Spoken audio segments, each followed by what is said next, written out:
যারা এই কথাগুলো বলেন, সেকেন্ড রিপাবলিকের কথা বলেন এবং দ্বিতীয় আরেকটি নতুন সংবিধানের কথা বলেন, তাহলে কি কারণে শহীদ প্রেসিডেন্ট জিয়া রহমান ৭১ সালের মহান স্বাধীনতার ঘোষণা দিয়ে পাকিস্তান সেনাবাহিনীর থেকে সমস্ত সেদিন তারা বিদ্রোহ করে সেক্টর কমান্ডার হয়েছেন, তারা মুক্তিযুদ্ধ করেছেন সেনাবাহিনী।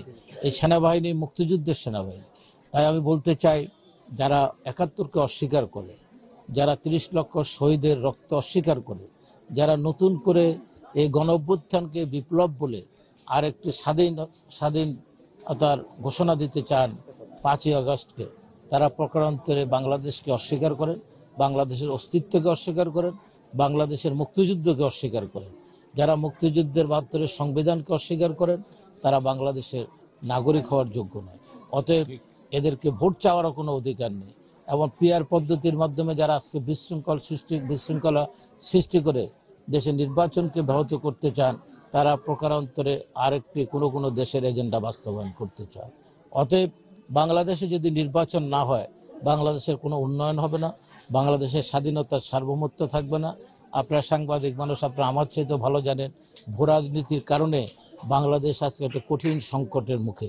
এর থেকে উত্তরণ করতে হলে একটি নির্বাচিত সরকার ছাড়া কোনো উপায় নেই। না হলে আমাদের পার্বত্য চট্টগ্রাম থাকবে না, আমাদের চট্টগ্রাম বন্দর থাকবে না।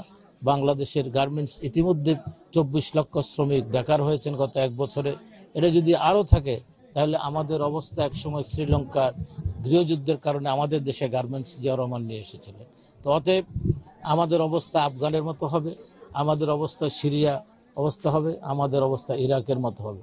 যারা এই উগ্র মৌলবাদী রাজনীতির নামে বাংলাদেশে ধর্ম প্রিয় মানুষকে প্রতারিত করতে চান, ধর্মের নামে, আপনারা দেখবেন যে পাল্লায় ভোট দিলে আপনি বেহেশতে যাবেন, ধানের শীষে ভোট দিলে আপনি জাহান্নামে যাবেন। এইটি কে নির্ধারণ করেছে? এটি একটা স্বয়ং আল্লাহ ছাড়া তো কারো পক্ষে সম্ভব না, আল্লাহ রসুলের পক্ষে সম্ভব না। উনিও বলেন নাই যে আমি বললেই, সুপারিশ করলেই কেউ বেহেশতের সার্টিফিকেট দিতে পারেন। অতএব এই ব্যাপারে যারা মহিলাদেরকে বিভ্রান্ত করতে চান, যারা বলেন যে জামাত ইসলাম করলে বেহেশতে যাবেন, এটার চেয়ে বড় শিরক, এর চেয়ে ঈমান আকীদার বিরোধী কোনো কর্ম পৃথিবীতে নেই। এটা যদি আজকে অন্য কোনো দেশে বলতো, নির্বাচিত সরকার থাকতো, তাহলে এদের সবার জেল হতো, অনেকের ফাঁসি হতো। অতএব এই কথাটি বলার জন্য যারা বলছেন, তারা এদেশের মুসলমানের ঈমান আকীদার সাথে বিশ্বাসঘাতকতা করছেন।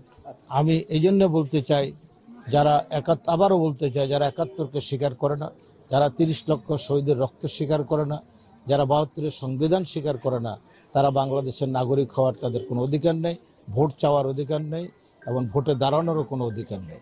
আপনি একটি ২০০০ লোকের মৃত্যু হয়েছে, ২০,০০০ লোক আপনার আহত হয়েছেন, নিহত হয়েছেন।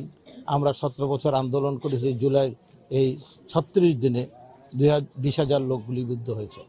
এই কারণে যদি শেখ হাসিনা এবং আওয়ামী লীগ নিষিদ্ধ হয়, তাহলে ৭১-এ যারা আমাদের মা বোনদেরকে গনিমতের মাল বলে পাকিস্তান হানাদার বাহিনীর কাছে উঠিয়ে দিয়েছেন, ৩০ লক্ষ শহীদের রক্তের সাথে বেমানি করেন, তারা পাকিস্তানের পক্ষে যুদ্ধ করেছেন, আমাদেরকে হত্যা করেছেন, তাদেরকেও বাংলাদেশে নিষিদ্ধ আগে হওয়া উচিত।